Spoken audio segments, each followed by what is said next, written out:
I'm Lou. I'm Mami Lani, and welcome welcome to to our our channel!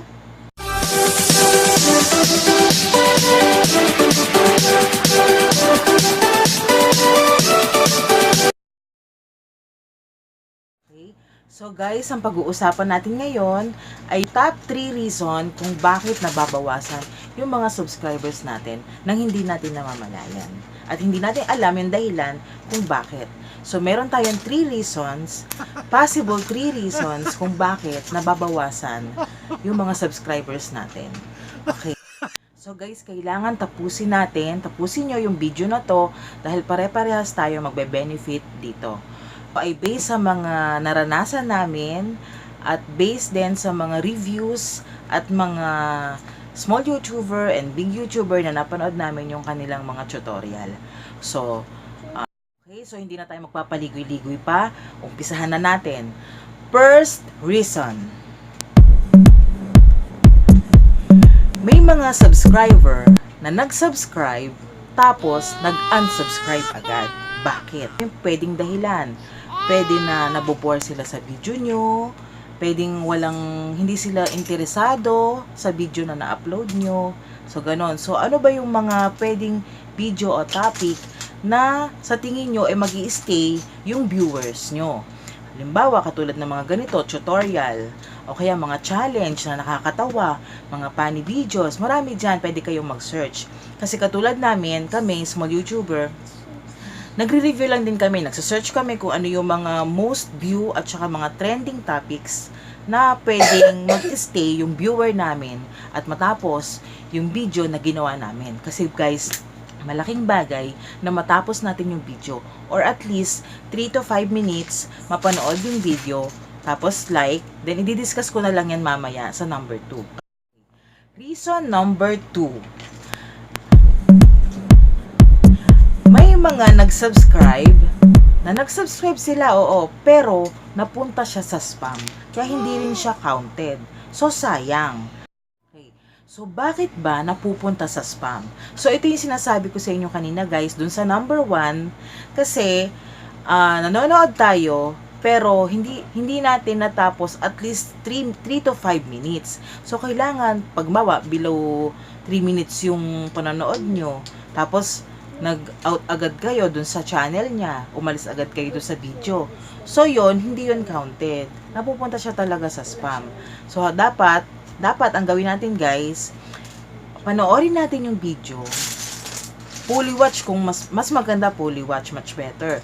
So, kung hindi niyo naman din kaya, dahil marami pa kayong ginagawa or ano, at least 3 to 5 minutes nape-play natin yung video, dire-diretso. Then after nun, saka tayo magla-like, saka tayo magko-comment, and then subscribe. Saka nyo lang po pindutin yung subscribe button. Kasi guys, makikita nyo ni YouTube, kung halimbawa nag-comment kayo agad, nang wala pang 3 minutes, nag-comment kayo agad, makikita rin nila yun eh. Matitrace din nila yon. So, yun yung dahilan kung bakit nai-spam.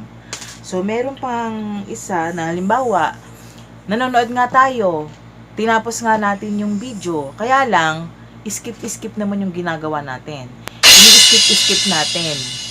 So, yun, nai-spam din dahil doon sa pag-skip. At isa pang reason kung bakit nai-spam, halimbawa, nag-subscribe lang tayo na without watching the video. Halimbawa, nagpindot lang tayo ng like, tapos nag-subscribe. Hindi naman tayo nakapanood. So, kita yung video na parang spammer lang tayo, hindi tayo talaga viewer. So, yun. Okay, guys? So, punta na tayo sa reason number 3. So, ito guys, siguro, ang mga mas nakaka-experience nito ay yung mga big YouTuber na, yung mga matatagal na, yung mga millions na, yung mga subscribers. Nababawasan yung subscribers nila kasi minsan may mga account or channel na nag-subscribe sa kanila na close na or hindi na active. Yun, pag ganon, natitrace na rin yun ni YouTube, inaalis na rin yun ni YouTube ng kusa. Hindi ibig sabihin na nag-unsubscribe sa'yo. Pwedeng si YouTube na ang nagtanggal nun dahil hindi na active yung account na yon. Tapos isa pang reason, posible na merong mga nag-subscribe sa'yo na nagkaroon ng mga violations. So yon, inaalis na rin yun ni YouTube. Tinatanggal na rin niya yon.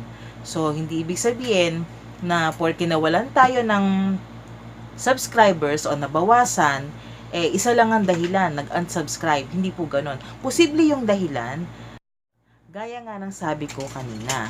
So guys, kasi talaga kapag may mga violation na tayo, yung mga claims, claims hindi pa pala, mga strike, copyright strike. Usually, tineterminate na yun ni YT, ni Lolo YouTube. So, yun guys. So, pansin nyo, kanina habang nag-explain ako, may binabasa ako. Ayan o. Kasi gusto ko guys, masabi ko lahat yung mga based sa aming experience na nababawasan din kami, kung bakit nababawasan yung subscribers namin, at saka based din dun sa mga napanood kong tutorial. Para isang panood nyo na lang. So, ayun, so gumawa ako ng notes. Ayan, gumawa ako ng notes ko para kompleto. Guys, that's all for today. So, sana don't forget to subscribe. So, panoorin nyo muna to ng buong buo. At isaalang-alang natin. Tagalog na Tagalog. Isaalang-alang natin lahat ng tips sa mga kapwa natin small YouTuber, sa mga nagsisimula pa lang para magsimula tayo ng tama. Kasi sayang yung effort natin eh. Sayang yung nilalaan natin. Napakahirap kayang bunuin yung 1,000 subscribers at 4,000 watch hour. Pero merong ibang tips din na kung paano mas mabilis natin makuha yon in just few months lang.